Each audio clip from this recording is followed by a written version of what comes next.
Hello and welcome. My name is Wendy Byford. I am the co-founder and president of Your Entity Solution, and I have today as my guest Gina Whitehouse. Now, Gina is an expert conversion copywriter, messaging strategist, and host of the Seven Figure Copy podcast.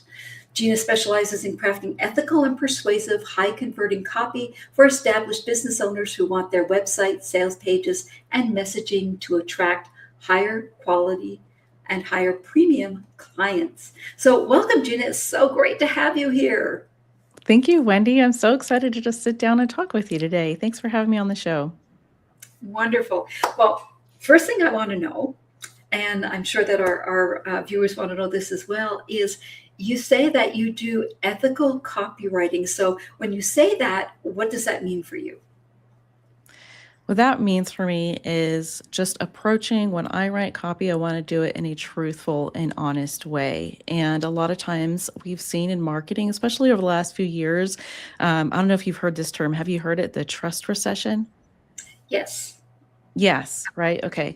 So, we went through the time of COVID and everybody jumped online and they're selling something. And a lot of people have had some bad experiences. So, when I say ethical copywriting and messaging, what I like to say is that we want to be honest about what we're actually giving our customers and clients. And to give you like a quick example of that, let's say I have a lot of clients who offer group programs and they're online programs. They could be like 10 weeks, 4 weeks, 5 weeks, whatever it is, but they'll have a runway basically to when that cart opens and when that cart closes. And sometimes when we write the sales page, we'll use like a countdown timer, or they may want to say, okay, only 10 spots available in this group program. Well, the ethical thing to do is to say, okay, yes, I only have 10 spots open. That's true urgency. False urgency would be, okay, you have 10 spots open, but you actually let in 20.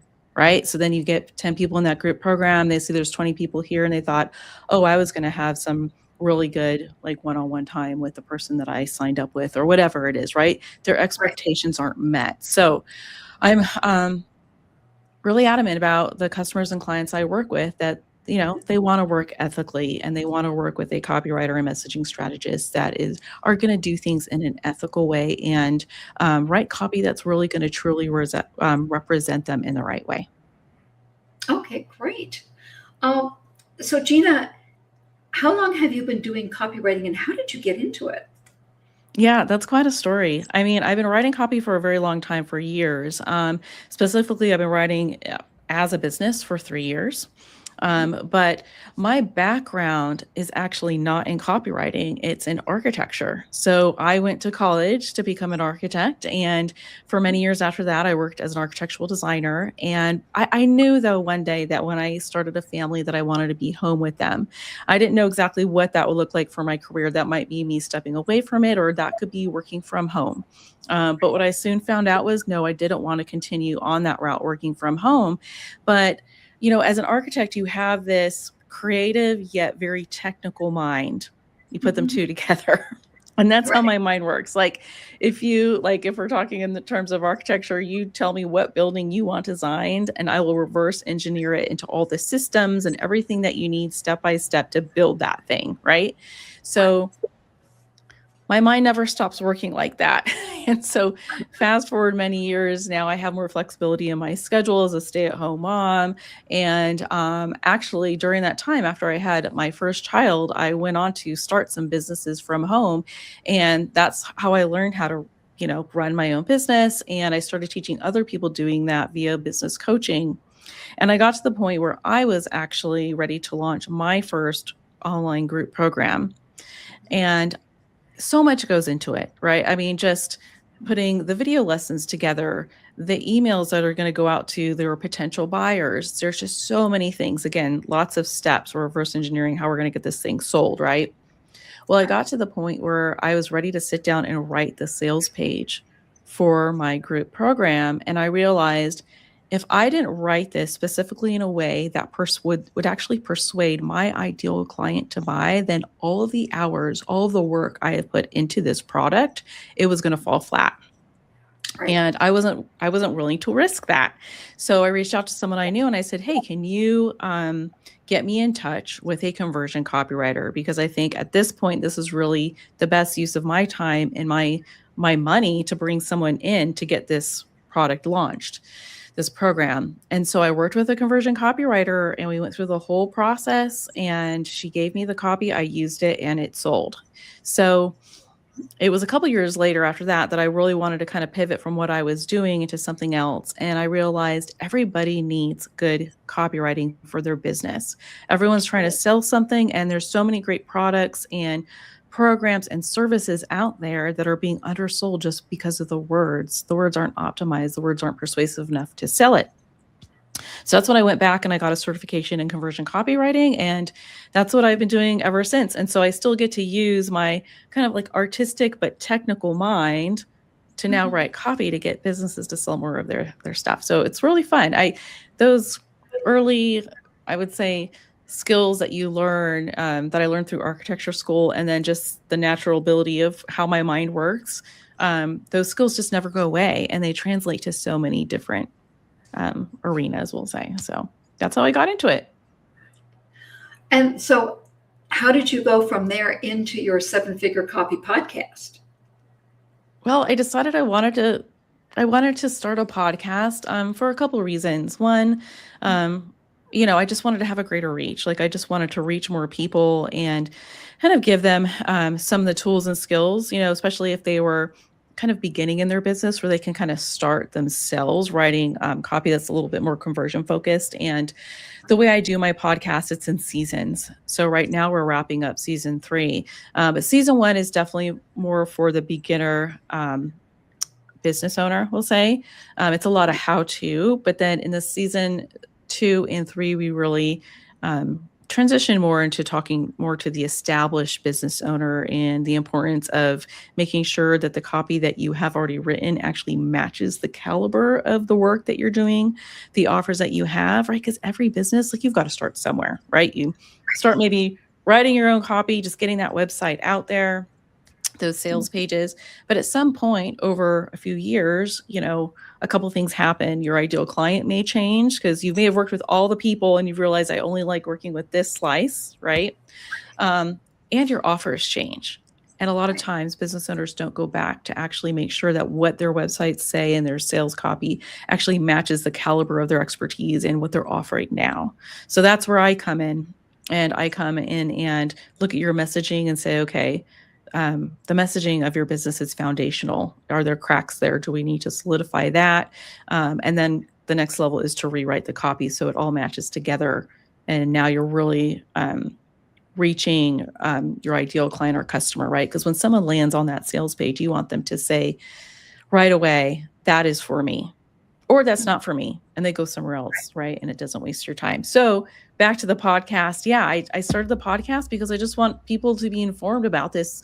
Conversion copy is like a very small slice under like the umbrella of marketing, right? And so people probably don't think about copywriting as this little separate thing, but it is very, very important for your business. And again, when someone, you want people to clearly identify themselves in what you're putting out there so that it makes everything easier, makes sales easier, makes all your conversations easier. And so the podcast kind of helps inform people about that, and just see the importance of copy. And of course, it helps establish myself as an authority in that sphere. So yeah, it's fun. I like doing it. I like talking and getting the feedback from people and seeing that it's really helped them. So, given the fact that now everybody uses AI for everything, how has that changed the way that you work with your clients? I'll have to say that it hasn't really changed anything for me about how I work with them. A lot of my clients, I work with a lot of established business owners, and they just don't have the time. Like they don't have the time to become an expert in writing copy. They don't have a time. It's not the best use of their time to sit down and figure out everything about AI and how to use that, right? And they're really just not at the point where they're willing to risk their revenue on just completely AI generated copy. So what makes me different too, and this is, I think, one of the reasons why I don't really butt heads with AI very much, we'll say. Right. That people come to me is because what I do differently than other marketing firms or copywriters specifically is that I will actually go and interview your best clients and customers, like your happiest clients and customers. So let's say you have a new product that you put together, or a service that you're about to launch, and you've already tested it with some customers, some clients. I will go and I will put together like a Zoom chat with them, or I'll get on the phone with them and do just a 20-minute quick interview. And I have a set of questions that I'll ask, kind of like a before and after set of questions about how they worked with you or how they used your product. And I take all that language that I get from them and we use that to now write the copy. And so AI is not calling up your happiest client and customer or getting on them on Zoom and asking questions and determining, okay, which question should I go to next? What information am I trying to get here? So that's a really important human part, I would say, of writing the copy for my clients. And so not only do I interview the happiest customers and clients, but then I'll interview you as my client, again, to learn more about your business, and get the words that you use, so that when someone lands on your website and your sales pages, they hear your voice, but it's in their language. Right. So we're getting the language from those interviews. So when someone lands there, again, they are qualifying themselves, and if they see, oh yes, this is exactly what I need. Great. Well, I'm going to bring up, let's see, how to get hold of you.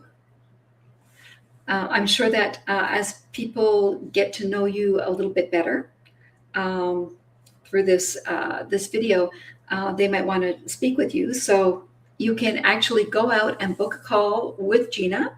You can email her, or you can go to LinkedIn and get hold of her there. And if you want to see more about what she does, there is her website.